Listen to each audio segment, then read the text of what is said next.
খাও ঘুমাও, যেখানে ইচ্ছা সেখানে তুমি আর তোমার স্ত্রী যাও, বেশি বেশি করে খাও। সুবহানাল্লাহ বলুন। তাহলে বেশি বেশি খানের জায়গা দুনিয়াতে না জান্নাতে? কোথায়? জান্নাতে। আমরা এখন বেশি খাই দুনিয়াতে, হ্যাঁ, তাও নিজের খাবার খাই না। মানুষের বিয়েতে গেলে এমনও মানুষ আছে ঘরের মধ্যে ডাল নাই আলু নাই, কিন্তু বিয়েতে গেলে বলে না না আমি এগুলো খাই না, এটা খাই না ওইটা খাই না, বেশি খাই।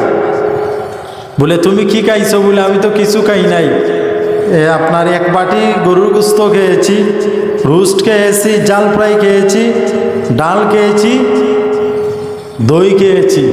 এত কিছু খাওয়ার পরও কি বলে যে তেমন একটা খাই নাই।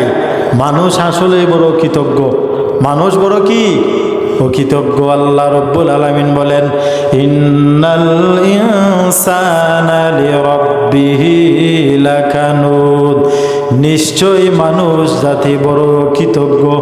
কে বলেছেন? আল্লাহ বলেছেন। যেহেতু তাফসিরুল কুরআন মাহফিল, আমি ওই অনুযায়ী আমি বয়ান করার চেষ্টা করব। আল্লাহ যেন তৌফিক দান করেন, সবাই বলে আমিন। আল্লাহ রাব্বুল আলামিন বললেন, রে আদম, তুমি আর তোমার স্ত্রী জান্নাতে থাকো, যেখানে খুশি যাও। ওয়ালা তাকরাবা হাযিহিশ শাজারাতা ফাতাকুনা মিনাজ জালিমিন, সাবধান, আমি যে একটা বৃক্ষ রয়েছে সেই বৃক্ষ নিষিদ্ধ বৃক্ষের কাছেও তুমি যেও না। তাছাড়া ইচ্ছা মতো খাওয়ার ঘুমাও। তারা সুন্দরভাবে জান্নাতের মধ্যে জীবন যাপন করতেছেন, কিন্তু এই যে দুষ্ট ইবলিস আছে, আছে না নাই? ইবলিস আছে না নাই? শয়তান আছে না? আছে। ইমাম বাইজাবি তাফসিরে বাইজাবির মধ্যে লিখেছেন, দুষ্ট ইবলিস শয়তানের মুখে, দুষ্ট ইবলিস শয়তান সাপের মুখে বসে কান্নাকাটি করতেছে জান্নাতের বাহিরে। কোথায়? জান্নাতের বাহিরে। ইমাম বাইজাবি রহমতুল্লাহ তাফসিরে বাইজাবির মধ্যে তিনি লিখেছেন, সে যখন কান্না করতে লাগলো, মা হাওয়া আলাইহিস সালাম শুনলেন যে কে জানে কান্না করতেছে। তিনি গেলেন, গিয়ে বললেন, এই তুমি কেন কান্না করতেছো? বলে আমার জন্য কান্না করি নাই, তোমার জন্য কান্না করতেছি। শয়তান তো আমাদের দেশে অনেক নেতা আছে, বলে আমার এই জীবন আমার জন্য নাই, আমার জীবন তোমাদের জন্য। আছে না নাই? এরা হচ্ছে সবচেয়ে বড় মুনাফিক, সবচেয়ে বড় ধোঁকাবাজ। চেয়ারম্যান হওয়ার আগে, মেম্বার হওয়ার আগে বলে আমি টিউবওয়েল দিব, ওইটা দিব, সেইটা দিব, কিন্তু ক্ষমতা যাওয়ার পরে যে বুট দিয়ে পাস করাইলো তার খোঁজ খবর নেয় না। এরকম চরিত্রহীন নেতা আছে না নাই? শুধু নেতা নয়, মেম্বার চেয়ারম্যান নয়, এমপি আছে, মন্ত্রী আছে, সচিব আছে। তার আগে, ক্ষমতা যাওয়ার আগে আপনার কাছে আইসা কি করবে? ভিক্ষা চাইবে। বলবে কি, আমার এই জীবন আমার জন্য না, আপনাদের জন্য। আপনাদের দুঃখ মানে আমার দুঃখ, আপনাদের সুখ মানে আমার সুখ। আছে না নাই? এরাই হচ্ছে সবচেয়ে বড় মুনাফিক, সবচেয়ে বড় ধোঁকাবাজ, সবচেয়ে প্রতারক। তো মা হাওয়া আলাইহিস সালাম বললেন, তুমি কেন কান্না করতেছো? তাফসিরের মধ্যে এসেছে, ওই ইবলিস বলল যে আমি তো তোমার জন্য কান্না করতেছি। বলে আমার জন্য কেন কান্না করতেছো? বলে আল্লাহ পাক তোমাদেরকে জান্নাত থেকে বের করে দিবেন। নাউজুবিল্লাহ বলুন। বলে কেন? বলে ওই যে বৃক্ষটা নিষিদ্ধ করেছেন, ওইটা যদি তুমি খাও তাহলে আল্লাহ তোমাদেরকে জান্নাত থেকে বের করবেন না। মহিলাদের একটা অভ্যাস, তাদের মন কিন্তু নরম, তাদের মন নরম। যেহেতু যুবক, আজকের তো সব তো যুবক নাকি, যুবকদের উদ্যোগে মাহফিলুল কুরআন তাফসির মাহফিল।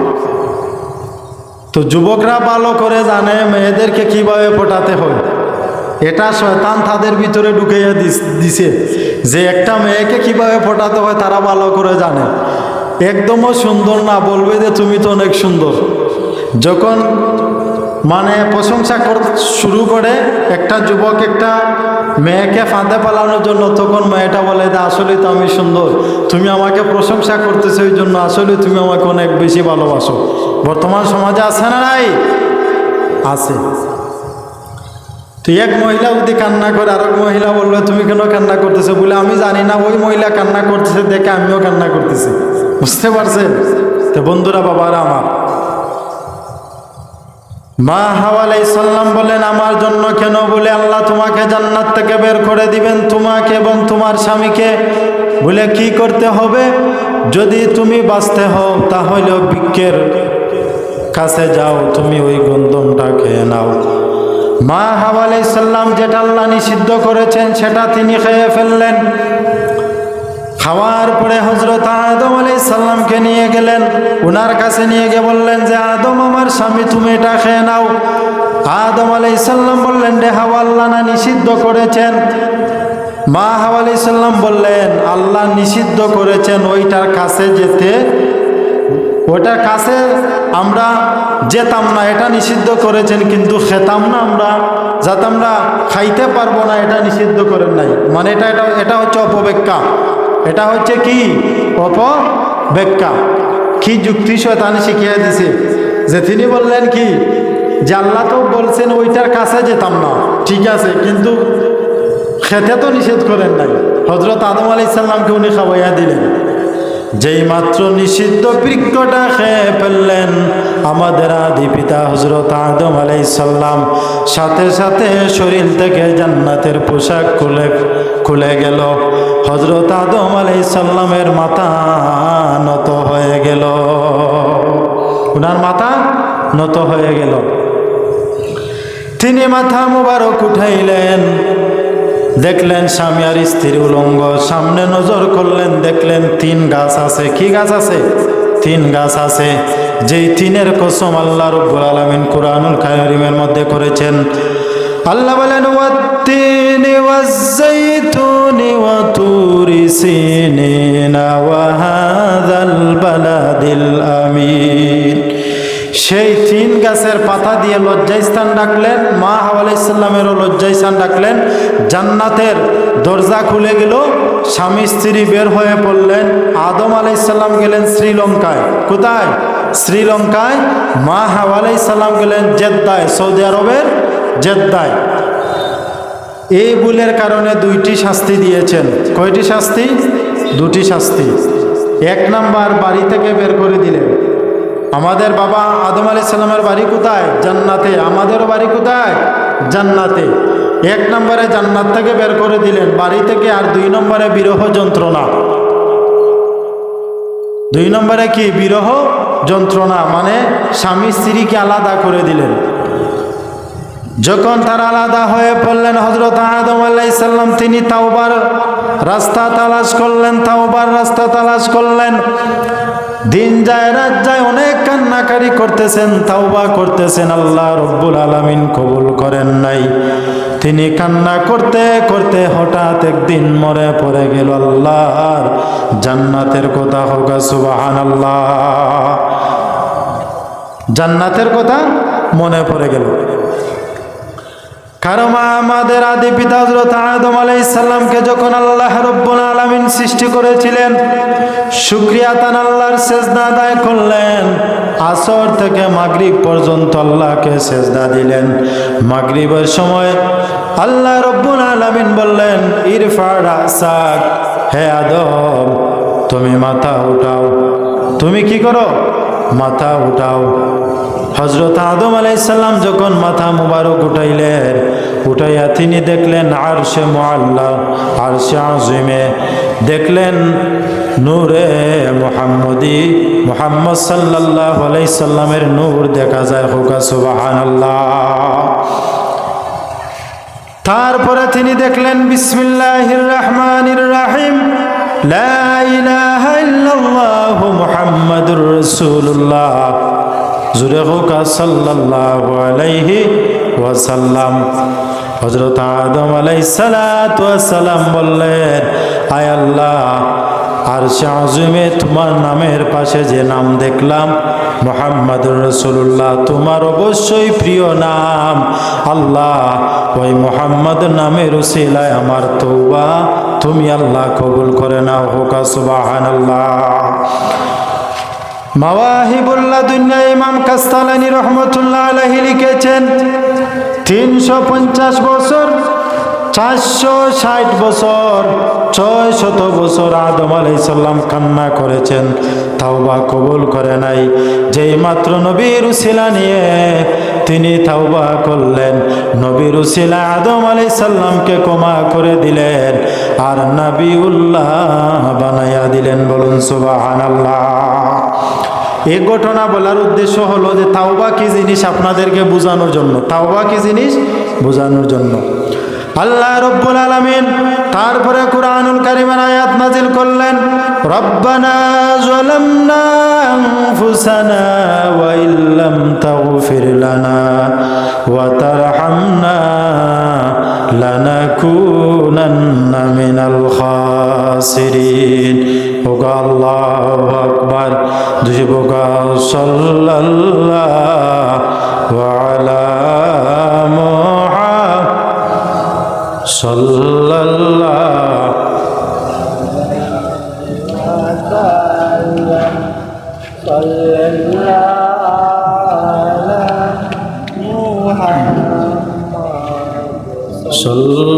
সাল্লাল্লাহু আলাইহি ওয়াসাল্লাম। মুহতারাম হাজিরিন, তাওবা করলেন কার উসিলা নিয়ে? নবীজির উসিলা নিয়ে। সবাই আমার দিকে তাকান, নাহলে কথা বুঝবেন না। আপনাদের উদ্দেশ্যই আমার বাসায় যতটুকু সহজভাবে বোঝানো যায় আমি বোঝানোর চেষ্টা করতেছি। কার উসিলায় তাওবা কবুল করলেন? আমার নবীর উসিলায়। যেমন আল্লাহ রব্বুল আলামিন পবিত্র কুরআনুল কারীমের মধ্যে বলেন, ওয়ালাউ আন্নাহুম ইজ্জালামু আনফুসাহুম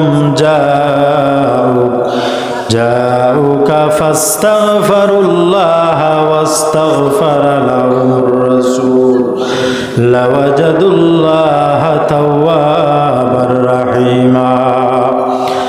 আল্লাহ রব্বুল আলামিন বলেন, যারা জুলুম করেছে নিজের নফসের উপর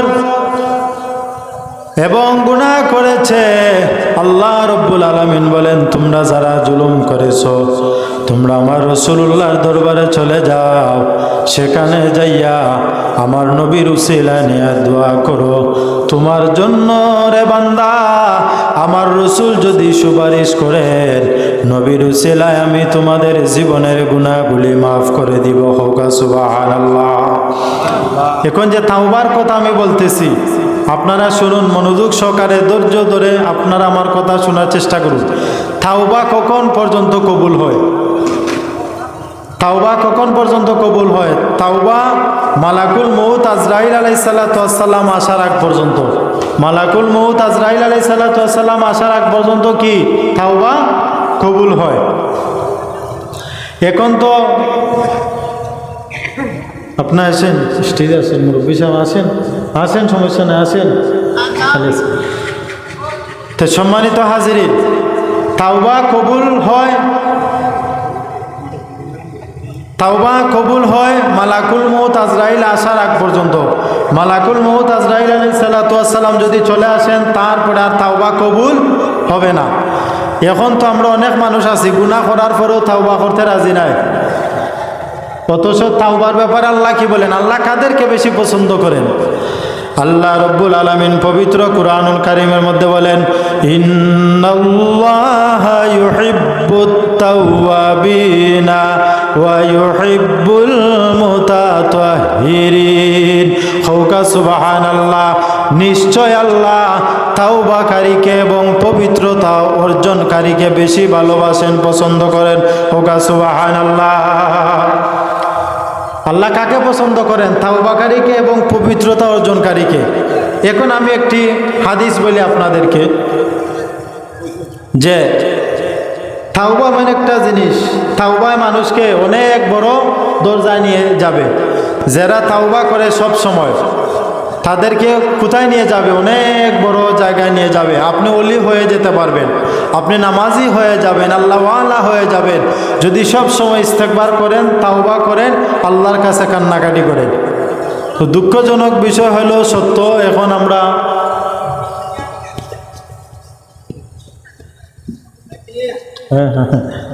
এখন কথা হলো যে তাওবাটা আমরা অনেক মানুষ করতে চাই না। গুনাহ করার পরেও কেউ বলে না করব না। তাওবাকারীকে আল্লাহ বেশি পছন্দ করেন। আমি একটি হাদিস আপনাদেরকে শোনাই।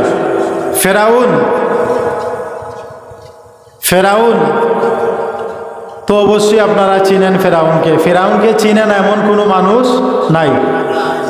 আচ্ছা, আপনারা কি মানে স্পিকারের আওয়াজ শুনতেছেন? আপনারা কি আওয়াজ শুনতেছেন? যদি আপনারা আওয়াজ শুনেন, অনেক মানুষ আপনারা আল্লাহর ওয়াস্তে কথা বলবেন, সুবহানাল্লাহ, আলহামদুলিল্লাহ, আল্লাহু আকবার, সুবহানাল্লাহ, আলহামদুলিল্লাহ, আল্লাহু আকবার। যদি আপনারা বলেন কেমন ফায়দা হবে? আল্লাহর হাবিব বলেছেন যে সুবহানাল্লাহ, আলহামদুলিল্লাহ, আল্লাহু আকবার এই তিনটি তাসবিহ পাঠ করবে, আল্লাহ রব্বুল আলামিন সমুদ্রের ফেনা পরিমাণ গুনাহ হলে আল্লাহ তাদের জীবনের গুনাহগুলি মাফ করে দিবেন। হোক সুবহানাল্লাহ। তো আল্লাহর ওয়াস্তে কথা বলবেন আপনারা। বাহিরে যারা আছে তারা তো বলবে যে হুজুর ছাড়া কেউই নেই, কিন্তু আলহামদুলিল্লাহ আপনারা যারা এসেছেন যদি আমল করেন এটাই যথেষ্ট। প্যান্ডেল ভরা হোক, লক্ষ লক্ষ মানুষ হোক, আমল করলো না একজনে, হেদায়েত হইল না একজনে, বিষয় এটা নয়। একটা মানুষ যদি হেদায়েত হয়, নামাজি হয়, আল্লাহওয়ালা হয়, এটাই আমার জন্য আপনাদের জন্য নাজাতের উসিলা হয়ে যাবে। তে ফেরাউনের কথা যে আমি বলতেছিলাম, ফেরাউনের মতো স্বৈরাচার আর কেহ ছিল না। তো ফেরাউনও কিন্তু সে কালমা পড়ার চেষ্টা করেছিল। ফেরাউনও কি কালমা পড়ার চেষ্টা করেছিল? কিভাবে? মুসলিম শরীফের হাদিস, ফেরাউন মানে কি করেছিল?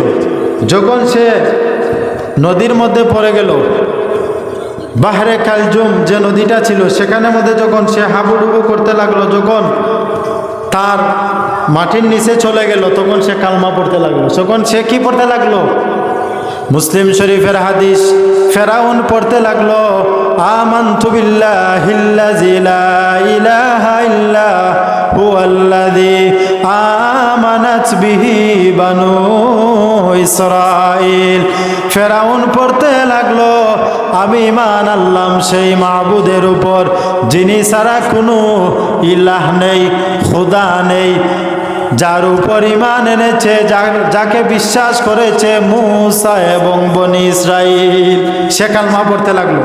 মালাকুল মউত আজরাইল আলাইহিস সালাম, মুসলিম শরীফের হাদিস, মালাকুল মউত আজরাইল আলাইহিস সালাম যখন তার জান কবজ করতে লাগলেন তখন সে কালমা পড়তে লাগলো। হযরত আজরাইল আলাইহিস সালাম তিনি স্টপ হয়ে গেলেন। হযরত আজরাইল আলাইহিস সালাম বলেন আল্লাহ তার জানটা কিভাবে কবজ করব, সে তো কালমা পড়তেছে। আমার আল্লাহ বলেন রে মালাকুল মউত, তার তাওবার দরজা বন্ধ হয়ে গেছে। একটা মানুষের তাওবা আল্লাহ কবুল করবেন মালাকুল মউত আজরাইল আসার আগ পর্যন্ত। মালাকুল মউত আজরাইল এসে গেলে আর তার তাওবা কবুল হবে না। আল্লাহ রব্বুল আলামিন হযরত জিবরিলকে বললেন, রে জিবরিল তুমি ফেরাউনের জবানটা বন্ধ করে দাও। মুসলিম শরীফের হাদিস সাক্ষী, হযরত জিবরিল বাহরে কালজুম নদীর তলা থেকে মাটি এনে ফেরাউনের ভিতরে, মুখের ভিতরে ঢুকাইয়া ফেরাউনের জবানটা বন্ধ করে দিলেন। কি করলেন? বাহরে কালজুম নদী থেকে মাটি এনে তার মুখের ভিতরে ঢুকাইয়া দিলেন। ফেরাউন আর কালমা পড়তে পারলো না, কারণ ফেরাউনে যদি কালমা, তার মতো স্বৈরাচার যদি কালমা পড়ে তাহলে তো দুনিয়ায় কিয়ামত হয়ে যাবে। এই জন্য আল্লাহ বললেন তুমি তাড়াতাড়ি যাও, তার জবান বন্ধ করে দাও।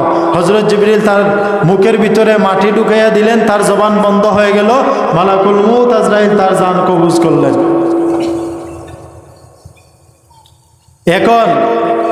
এখনো যে ফেরাউন মরে গেছে সে ছিল স্বৈরাচার। সে কি ছিল? স্বৈরাচার। তারও অনেক উত্তরসূরি আছে বর্তমানে বাংলাদেশে, আছে না নাই? তার অনুসারী, ফেরাউন মরে গিয়েছে, তার অনুসারী এখনো বাংলাদেশের মধ্যে আছে, যারা কোরআনের বিরুদ্ধে কথা বলে, হাদিসের বিরুদ্ধে কথা বলে, আলিম উলামার বিরুদ্ধে কথা বলে। এইরকম আছে না নাই? অনেক মানুষ আছে। আল্লাহ যেন তাদেরকে হেদায়েত দান করেন। এই কঠিন সময়ে যুবকরা যে জান্নাতের মাহফিলের আয়োজন করেছে, আল্লাহ যেন মাহফিলকে কবুল করেন। সবাই বলি আমিন।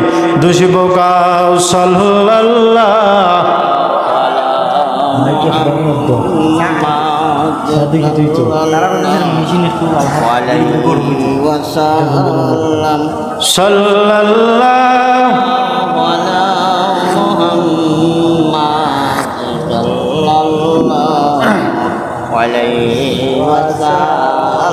তো সম্মানিত হাজিরিন, আসলে বিষয় একটা চেয়েছিলাম, কিন্তু মানে যেই অবস্থা, মাইকের যে অবস্থা হয়েছে, আমি আসলে মানে একটা মাথার মধ্যে অনেক ব্যথা, আর আমি এইদিকে আর গেলাম না। যাই হোক, আল্লাহ এই যে তাফসির মাহফিলে আয়োজন তারা করেছে, আল্লাহ যেন রুসিলায় সমস্ত মুর্দেগান হল খবরকে জান্নাতের বাগান বানিয়ে দেন। সবাই বলেন আমিন। আর যুবক যারা আছো তোমাদেরকে আমি বলছি, শুধু তাফসির মাহফিল করলে হবে না, আগে তোমরা সংশোধন হইবা। 1 নম্বরে নামাজ পড়বা। 1 নম্বরে কি করবা? নামাজ পড়বা। 2 নম্বরে নবীর সুন্নত দাড়ি রাখবা। 2 নম্বরে কি করবা? দাড়ি রাখবা। এখন প্রথম অবস্থায় লম্বা দাড়ি রাখতে হলে একটু লজ্জা লাগবে, মানে ক্লিন শেপ দিও না, অল্প রাখো, আস্তে আস্তে লম্বা করবায়। এখন অনেকজনে বলতে পারে যে হুজুর দাড়ি রাখলে যদি বউ না পাই, দাড়িকে রাসূলুল্লাহর সুন্নতকে যে মেয়ে পছন্দ করে না তার মতো চরিত্রহীন নষ্টা মহিলার মেয়ের তোমার কোনো প্রয়োজন নাই। দাড়ি দেখে যদি কোনো মেয়ে তোমাকে পছন্দ করে না, তুমি 2 রাকাত নফল নামাজ আদায় করে আল্লাহর দরবারে শুকরিয়া আদায় করবা যে আল্লাহ একটা চরিত্রহীন নষ্টা মহিলা থেকে আমাদেরকে হেফাজত করেছ। কারণ দাড়ি রাখার বিরুদ্ধে কথা বলে বাংলাদেশের অনেক নাস্তিক আছে না নাই? অনেক নাস্তিক আছে। হাসানুল কিনু, রাশেদ খান মিনন, তাসলিমা নাসরিন সহ এই সমস্ত নাস্তিকরা দাড়ির বিরুদ্ধে কথা বলে, আজানের বিরুদ্ধে কথা বলে, আলিম উলামার বিরুদ্ধে তারা বিগত অনেক বছর কথা বলেছে। কিন্তু আল্লাহ তাআলার হুকুমে এই জমিন থেকে কোরআন হাদিসের মাহফিল তারা বন্ধ করতে পারে নাই, ঠিক কিনা? কারণ তোমরা প্রমাণ করে দিয়েছ। এবং যেই যে সামনে সময় এসেছে, এই জমিন আল্লাহর জমিন, যেখানে খুশি যেখানে ইচ্ছা আল্লাহর কোরআনের মাহফিল হবে, কেউ বাধা দিতে পারবে না, ঠিক কিনা? কেউ বাধা দিতে পারবে না। অনেকজনে কোরআন হাদিসের বিরোধিতা করেছিল, কিন্তু কোরআন হাদিস ঠিকই আছে, কিন্তু আজ তারা নাই। এই যে সমস্ত নাস্তিকরা বিরোধিতা করেছিল তারা আছে এখন বাংলাদেশে? বাংলাদেশ ছেড়ে চলে গিয়েছে, কিন্তু আল্লাহর কোরআন আছে। হ্যাঁ, কি বলেন হুজুর? আল্লাহর কোরআন ছিল, আছে, থাকবে। কোরআন ছিল, আছে, থাকবে। আল্লাহর হাবিব মুহাম্মদ সাল্লাল্লাহু আলাইহি সাল্লামের প্রতিষ্ঠিত দ্বীন ইসলাম ছিল, আছে, থাকবে। যারা ইসলামের বিরুদ্ধে কথা বলবে তারা থাকবে না। ইসলাম ছিল, আছে, থাকবে। যারা বিরোধিতা করবে তারা থাকবে না, ঠিক না? যারা বিরোধিতা করবে তারা থাকবে না। তো বন্ধুরা, বাবারা আমার, এই যে ইসলামের কথা বললাম, আমি প্রথমে আদম আলাইহিস সালামের ঘটনা দিয়ে বুঝাইলাম যে তাওবার কথা। আপনারা সব সময় তাওবা করবেন, রাজি আছেন তো? যারা নামাজ পড়েন না, এখন থেকে সব কিছু বাদ দিয়ে দেন আপনারা, বলে আর নামাজ ছাড়বো না, নামাজ কাজা করব না, হাদিস অনুযায়ী আমরা জীবন পরিচালনা করব। আল্লাহ রব্বুল আলামিন যেন আমাদেরকে তৌফিক দান করেন, আমরা সবাই বলি আমিন। তো মোহতারাম হাজিরিন, তাওবা ইস্তেগফার বেশি বেশি করতেন সাহাবায়ে কেরাম, এবং তারা আল্লাহ এবং আল্লাহ রসুলকে বেশি ভয় পাইতেন। বেশি কি করতেন? ভয় পাইতেন, অনেক ভয় পাইতেন। সাহাবায়ে কেরাম রিদওয়ানুল্লাহি তাআলা আলাইহিম ওয়ান নাস আজমাইন, তারা আল্লাহ রসুলকে কেমন ভালোবাসতেন, কতটুকু ভালোবাসতেন? সাহাবীরা ইসলামের জন্য কি করেছেন? আর আপনি আমি মুখে বলি আমি অমুক, আমি তমুক, আমি এই করি সেই করি, কিন্তু ইসলামের জন্য আমরা কিছুই করি না। ইসলামের জন্য আমরা কিছুই করি না। কিন্তু সাহাবায়ে কেরাম রিদওয়ানুল্লাহি তাআলা আলাইহিম ওয়ান নাস আজমাইন, তারা কি করেছেন ইসলামের জন্য? তারা আল্লাহ রসুলকে কতটুকু মহব্বত করেছেন, ভালোবেসেছেন। আল্লাহর নবীর সাহাবী, দেখুন আমি একটি ঘটনা বলি কোরআন হাদিস থেকে, কারণ তাফসির মাহফিল আমি আগেই বলেছি আমি আর বাইরে যাব না। এতক্ষণ ধরে আমি কথা বলতেছি, ইনশাল্লাহ আমি কোরআন হাদিসের ভিতরে আছি, আমি বাহিরে যাব না। তবে বর্তমান প্রেক্ষাপট নিয়ে 2-1টি কথা বলবো। সম্মানিত হাজিরিন, আল্লাহর নবীর একজন সাহাবী হযরত সাওবান রাদিয়াল্লাহু তাআলা আনহু, নাম কি ওনার? হযরত সাওবান রাদিয়াল্লাহু তাআলা আনহু। তিনি আল্লাহ রসুলের কাছে থাকতেন, আল্লাহ রসুলের খাদেম ছিলেন, আল্লাহ রসুলের গুলাম ছিলেন। আল্লাহ রসুলের কি ছিলেন? গুলাম ছিলেন, খাদেম ছিলেন। আল্লাহ রসুল সাল্লাল্লাহু আলাইহি সাল্লাম একদিন খুশি হয়ে বললেন যে হে সাওবান, আমি তোমাকে আজ মুক্ত করে দিলাম, আমি তোমাকে আজ মুক্ত করে দিলাম, যেখানে খুশি সেখানে তুমি যেতে পারো, যেখানে খুশি তুমি সেখানে যেতে পারো। আজ আমরা দাবি করি উম্মতে মুহাম্মদী, কিন্তু অনেক জাহিল আছে ঘরের মধ্যে একটা মানুষকে চাকরিতে রাখে যে খারাপ ব্যবহার করে, আছে না? নাই? আপনারা যেভাবে মুখ বন্ধ করে বসে আছেন, বোঝা যায় নবীগঞ্জে নাই। সব আল্লাহর ওলি নবীগঞ্জের মানুষ নাকি? অনেক মানুষ আছে ঘরের মধ্যে চাকরিতে রাখে, একটা যুবককে যদি রাখে, তারা ভালো খাবার খায় আর তাকে সুটকিসিরা দে, ডাইল দে, আলু দে, আর কি দে, ভর্তা দে। এরকম কুলাঙ্গার আছে না নাই বাংলাদেশে? কিন্তু আল্লাহ রসুলের কেমন আদর্শ ছিল! আল্লাহ রসুলের খাদেমকে অনেক, তারপরে শুধু তাই নয়, অনেক খাদেম আছে, অনেক গুলাম আছে, তার মালিকের কাছে বই পেয়ে যায় না, কারণ তার ব্যবহার খারাপ, তার ব্যবহার খারাপ। সাবধান, একজন মানুষকে কাজে যদি আপনি রাখেন, তাকে ধমক দিবেন না, গালি দিবেন না। আল্লাহ রসুল সাল্লাল্লাহু আলাইহি সাল্লামের খেদমতে ছিলেন আনাস বিন মালিক রাদিয়াল্লাহু তাআলা আনহু। আনাস বিন মালিক বলেন, পৃথিবীর মানুষেরা শুনো রে, আল্লাহর রসুলের কেমন আদর্শ ছিল। লাকাদ কানা লাকুম ফি রাসূলিল্লাহি উসওয়াতুন হাসানা। হোকা সুবহানাল্লাহ। আল্লাহর রসুলের আদর্শ হলো সর্বোত্তম আদর্শ, তোমাদের জন্য শিক্ষা রয়েছে। তোমরা আল্লাহ রসুলের আদর্শকে তোমরা অনুসরণ অনুকরণ করো তোমাদের বাস্তব জীবনে। আনাস বিন মালিক বলেন, আমি 10 বছর আল্লাহ রসুলের খেদমতে ছিলাম। আল্লাহ রসুল গালি দিবেন তো দূরের কথা, তুই শব্দ আমার সাথে ব্যবহার করেন নাই। সুবহানাল্লাহ বলুন। গালি দিবেন তো দূরের কথা, তুই শব্দ আমার সাথে আল্লাহ রসুল করেন নাই। তো ওই নবীর উম্মত হয়ে আমাদের আদর্শ চরিত্র সুন্দর করা দরকার আছে না নাই? চরিত্র সুন্দর করা দরকার আছে না নাই? ইউসুফ আলাইহিস সালামের সুন্নত হলো চরিত্র পবিত্র করার আগে কারাগারে বন্দী হও। আজ হাজারো যুবক যুবতীরা নিজের চরিত্র নষ্ট করতেছে শয়তানের দোকান মধ্যে পড়িয়া। যুবকরা, যুবতী মহিলারা, আল্লাহকে ভয় করো, কারণ যেটা কেউ দেখে না সেটা দেখেন খেয়ে। কারণ যুবক, তুমি একটা মেয়েকে বলছো বিয়ে করবা, বিয়ের প্রলোভন দেখিয়ে তুমি তার সাথে জিনা ব্যভিচার করেছ। যখন তুমি জিনা ব্যভিচার করে তুমি তাকে বললা আর বিয়ে করব না, কারণ এটা কেউ দেখে নাই। আমার আল্লাহ বলেন, রে বুকা, কে বলেছে? কেউ দেখে নাই। আল্লাহ বলেন, কুল্লু নাফসিম বিমা কাসাবাত রাহিনা। যেটা কেউ দেখে না সেটা আল্লাহ দেখেন, কারণ প্রত্যেকটা মানুষ তার কৃত কর্মের কাছে ধরা। প্রত্যেকটা মানুষ তার কৃতকর্মের কাছে কি ধরা। আপনি চুরি করেছেন আর বলেন আমি চুরি করেছি, কেউ দেখে নাই। আপনি সুদ খেয়েছেন, বলেন কেউ তো দেখে নাই। ঘুষ খেয়েছেন, আপনি বলতেছেন কেউ দেখে নাই। গভীর রজনীতে যাইয়া জিনা ব্যভিচার করেছেন আর বলেন কেউ তো দেখে নাই। আল্লাহ বলেন, হুয়াল আউয়ালু ওয়াল আখিরু ওয়াজ জাহিরু ওয়াল বাতিন। আউয়ালে আখিরে জাহিরে বাতিনে, প্রকাশ্যে ও প্রকাশ্যে, বান্দা বান্দি যা কিছু করে আল্লাহ সব কিছু দেখতে পান। হোগা সুবহানাল্লাহ। এই জন্য আল্লাহর ভয় যার মধ্যে রয়েছে সে কোনোদিন চুরি করবে না। সচিবালয়ে বসে ঘুষ খাবে না, মানুষের হক নষ্ট করে খাবে না। যার মধ্যে আল্লাহর ভয় রয়েছে কোনোদিন সুদ খাবে না, ঘুষ খাবে না, জিনা ব্যভিচার করবে না, মুনাফিকি করবে না। মুনাফিকি করছো, জিনা ব্যভিচার করছো, কোরআন হাদিসের বিরুদ্ধে কথা বলতেছো, কেউ দেখে না সেটা আল্লাহ দেখেন। আল্লাহ অপেক্ষা করেন, তাওবা না করে যদি তুমি মারা যাও তোমার ঠিকানাটা জাহান্নাম। তাওবা না করে মারা গেলে তোমার ঠিকানা কোথায়? জাহান্নাম। জান্নাত শ্বশুর বাড়ি নাই। আমরা তো এখন কিছু কিছু হুজুরহল আসই, ইলিম নাই, লেখাপড়া নাই, কিচ্ছু নাই, 5 পাসওয়ার সার্টিফিকেটও নাই। হুজুর আইলা, কণ্ঠ আল্লাহ তালা দিয়েছেন, এটা আল্লাহ তালার আরেক নামত। হুজুরে কণ্ঠ ভালো, সবাই রে জান্নাতি বানাইয়া দিয়া গে লাগে টাকা 1 লক্ষ টাকা নিয়া।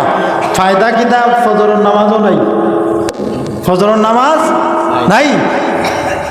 মনে রাখবেন, এমন ওয়াজে কাজ দিবে না, ওই ওয়াজে কাজ দিবে যে ওয়াজ শোনার পরে মানুষ আমল করে।